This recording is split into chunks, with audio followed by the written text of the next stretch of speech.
Welcome back to Count Me In, IMA's podcast about all things affecting the accounting and finance world. And happy International Management Accounting Day. Every year, on May 6th, IMA celebrates this global day of recognition to commemorate the important role management accountants play within their organizations. To help bring more light to this day, our co-host Ruba Zidan spoke with IMA President and CEO Jeff Thomson. Let's listen to what Jeff had to say about today and how the management accountant is even more vital during today's uncertain business environment.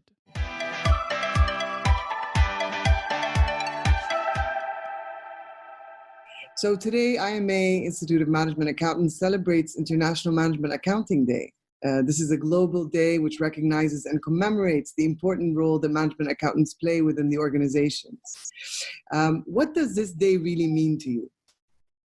Well, the day it means quite a lot to me. From a relative perspective, it is up in my top 3 or 4 or 5 days. My wedding anniversary probably, I have to say for the record, goes up above. The day I earned my CMA is way up there. So way up there, in all seriousness, is International Management Accounting Day, because it tells me and it tells us that we've arrived as a community. We've arrived as a profession. We make a difference. We make a difference in people's lives. We make a difference in organizational capability as not only stewards of the business, but value creators of the business. And as we've seen through the events of the coronavirus, the global pandemic, we make a difference for society, capital markets. And, management accounting, still in some markets, it's not totally understood. Is it accounting? Why do we call it management accounting? But the fact that we have an International Management Accounting Day tells me that we have long arrived as a profession that makes a difference and does great things for individuals, organizations, and society at large. That's excellent. So since its inception in 1919, so that's just about 100 years ago, IMA has been actively supporting the evolution of the profession through thought leadership, bridging the skills gap, and building a strong network around the world. But what is the core role the organization has really played in bridging the transition into this digital age that we're currently experiencing? Well, number one, we're very proud to have just turned 100 years. Less than a year ago, so we call it 100 years and counting. Mm-hmm. So we're very proud of our first 100 years and the legacy that we've built and contributions and service to society, but we're also very excited about the path forward. First and foremost, I would say that IMA has always stood for ethics. And when you think about ethics in financial reporting, you think about ethics in budgets and forecasts, strategic plans, and all the things that great accountants do. Ethics, we've always stood tall on ethics. We've had a ethics committee for decades. We've had a statement on ethical professional practice for decades. We've had educational programs and trainings for decades. And that has been one common denominator that has propelled us first 100 years. Beyond having, this is a favorite part for me, beyond having some of the coolest accounting figures in the world, so the likes of Robert Plant of Led Zeppelin, Mick Jagger of the Rolling Stones, and Janet Jackson, who studied accounting in college. Is management accounting still an in-demand profession in the face of automation and the likelihood of hundreds of thousands of jobs being annihilated from existence in the next decade? There's a lot of risk and opportunity for our great profession of accounting and management accounting. I tend to be the optimist, but I'm only the optimist if we have a sense of urgency and a call to action. And here's what I mean. Accounting is actually a cool profession. We do very interesting type of work. Some of it could be routine and more mundane. Sometimes putting accounts together the financial reports and transactions. Sometimes that could be mundane, but we also do some really, really interesting work in data analytics, risk management, in technology. You know, the CFO team over time has evolved from being strictly in the accounting lane, the accounting zone of accounting for the past, but over time they've evolved to not only accounting, but an interdisciplinary approach to the business. I'm talking about the CFO team, not just accounting, but finance, not just accounting and finance, but add operations, add technology, add strategy. So today's accountant, today's CFO has to know something about all of those domains to create value across the supply chain. And so that requires not just an interdisciplinary approach to the business and how value is generated, but upskilling. If we upskill in data analytics, in data visualization, in strategic management, we will continue to have a relevant and influential profession. So across every sector and industry around the world, CFOs, controllers, budget analysts, and accounting managers use financial data to inform organizational strategy and value in the face of obviously intense competition, uncertain global economic conditions, and disruptive technologies. But when you contrast this with the current global pandemic, which is unprecedented, and it's set to bring forth one of the worst and most challenging economic outcomes since the 1930s, what value can the profession continue to create, if at all? Well, I think this is an opportunity, actually, and a challenge for the CFO team to shine. This is happening at IMA with our CFO, Doreen Remen. It's happening around the world. You know, in times of stress and disruption and grave challenges, whether it's a world health pandemic that started out as an outbreak, then became an epidemic, and then a global pandemic that essentially has shut down the world in many ways, very tragically. And of course, that has dire and direct economic implications. The opportunity for the CFO that CFOs around the world are rising to is, you know, we rely on our CFO and the CFO team to enable and create strong balance sheets, strong working capital, liquidity options and sources, and strong liquidity in general. You know, their day-to-day work, which sometimes doesn't get recognized, creating budgets and cash positions and sound investments and a pathway to the future. Sometimes that day-to-day work is not necessarily recognized, but in a global pandemic where you have to rely on your balance sheet, your cash position to see you through the rough spots so that you come out of it stronger. CFOs typically have direct or indirect responsibility today for operations, strategy, even human resources. So you think about all that we can and should be doing to make sure that we retain a talented workforce so that when we come out of a global pandemic, we can hit the ground running. We can meet that pent-up demand.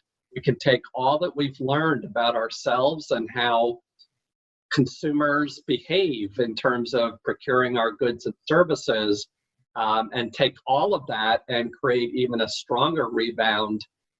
But you have to have the ability to weather the storm through courageous leadership, through sound analytics and savvy business judgment.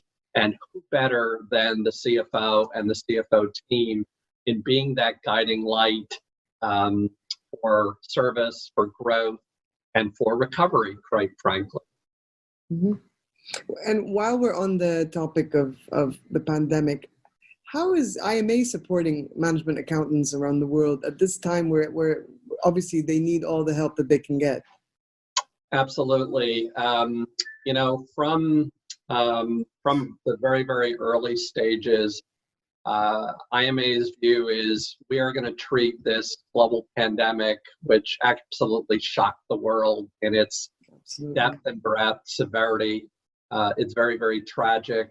I'm speaking to you from one of the epicenters here in the U.S. of the global pandemic, where 300 to 400 people are dying every day, even though it's beginning to tail off. Imagine that, 300 to 400 deaths per day. It's crazy. So early on, we said we're going to be IMA. We're not going to change what IMA is all about. We are going to put social responsibility first, social responsibility for the safety of our great staff around the world, for our partners, for our members, for our volunteers. Social responsibility first, compassion over commercialism, prudence over panic. And that has manifested itself in many ways because we are a community. The very first discussion we had on this podcast was about IMA, an International Management Accounting Day, and the fact that we are celebrating a community. Well, that community includes staff, and members, and board members, et cetera, et cetera. So for staff, we closed our offices earlier than most. And our offices are probably going to stay closed longer than most. However, we've got a great business continuity plan. We're all serving members from home. We're very, very proud to make our members around the world aware of our hardship policy. If they ever need to relax or reduce their dues for a period of time, do that. We have offered a whole suite of free educational programs and promotions in this time when you're at home with your family. What better time than to take courses, study for the CMA or the CSCA, take advantage of our well over 100 credit hours of free CPE, including courseware and strategy, competitive analysis. Our new certificate program in data analytics is still free to members. So, you know, that is our part, as I said, at putting compassion over commercialism. Our small business committee has offered guidance, very, very practical guidance to small businesses on how they could cope with all that is going on and perhaps come out the other side stronger. Because let's face it, wherever you are in the world, small businesses are disproportionately impacted. Small businesses, as we speak, are going out of business or can't pay their employees or are laying off or furloughing. It is very, very sad, but we have to have that glimmer of light at the end of the tunnel. So we need to put that compassion first and foremost in working with our members, and offering and making available free courseware, and much, much more. I want our members and parts of our great IMA community and ecosystem to know that we care. We're thinking about you, and we're in this together. We're in this together, but we'll come out of this together and even stronger. Because you speak of the SME sector, and indeed, I mean, the World Bank states that 90% of businesses and more than 50% of employment worldwide, particularly in emerging markets, are SMEs. So how do you believe the sector is going to survive when they're impacted the most under these extreme global economic conditions? Yeah, absolutely. And you know, there are no easy answers when one day the global economy is overall doing pretty well, I would say, and the next day, virtually flipping a switch, is shut down. You know, it's interesting when we talk about whether it's the U.S. or Dubai or China, you know, things are beginning to open up again, certainly in China, which is very heartening and uplifting.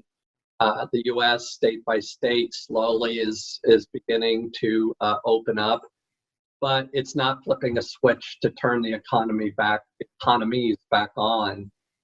It's going to be based on cases and mediation of those cases and the prospect of a vaccine, much, much more.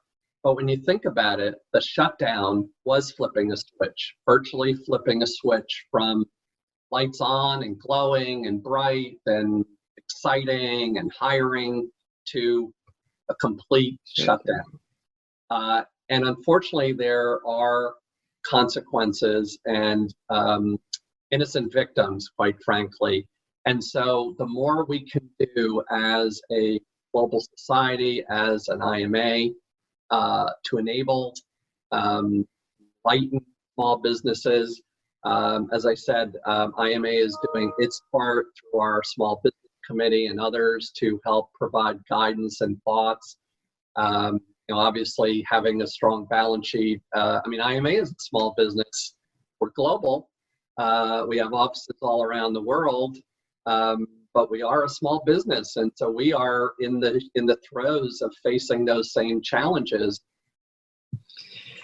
So during a recent virtual town hall, which by the way, I'm really enjoying those town halls. It's a way of staying connected to the team globally. So you said something that stuck with me. You said as we emerge from this critical chapter of our lives, we need to get out of it much stronger than we were before it.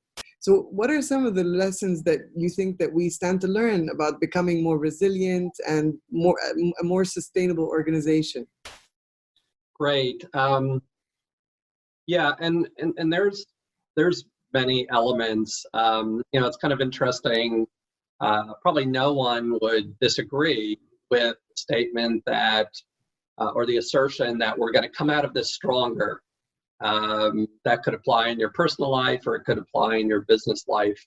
It's great to be the optimist and to aspire to great outcomes, even if things are not looking good.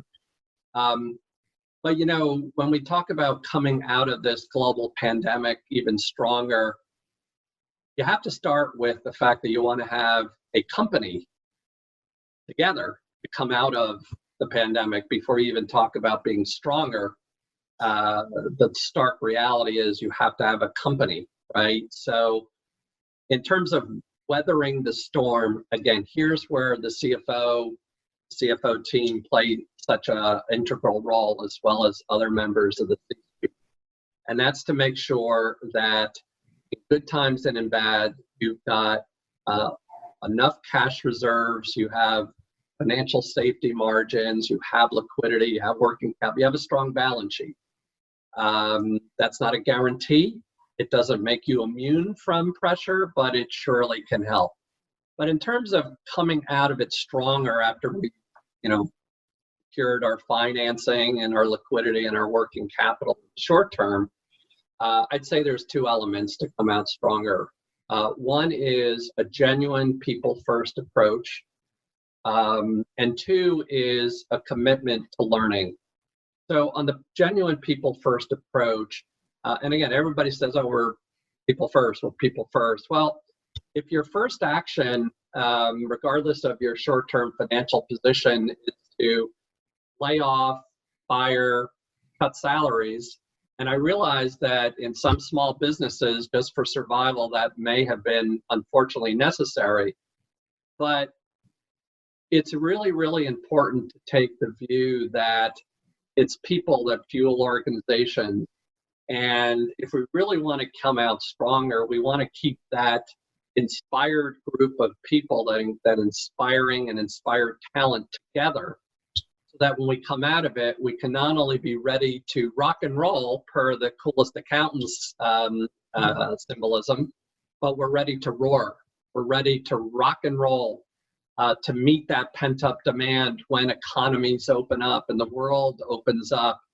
One of our members, in response to one of our free educational offerings, I think it was the data analytics certificate that we just rolled out, said words to the effect, "Thank you, IMA, for helping me grow when the world isn't."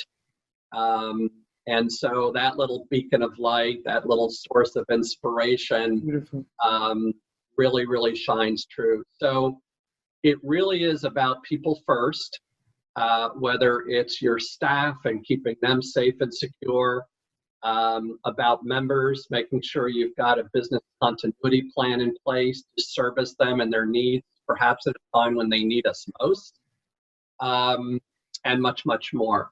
And then in terms of the second main ingredient, I would say, to coming out stronger is committing to be a continuous learning organization.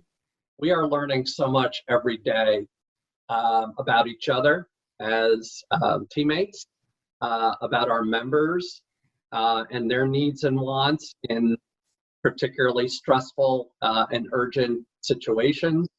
And we're learning a lot about technology, collaboration tools. We're learning a lot about remote work. Perhaps this will lead to some new normals, some new abnormals, some of which will be very positive about, and others that we may want to evaluate, but it might create a whole new model of how we work and how we engage, but only if we learn and talk about that which we've learned that could propel us into a great, great future. We will come out of this. It's been tragic, as I said, here in New Jersey, when good news is a day where we have under 300 deaths. That tells you how tragic and sad this is, and how we must always be on guard.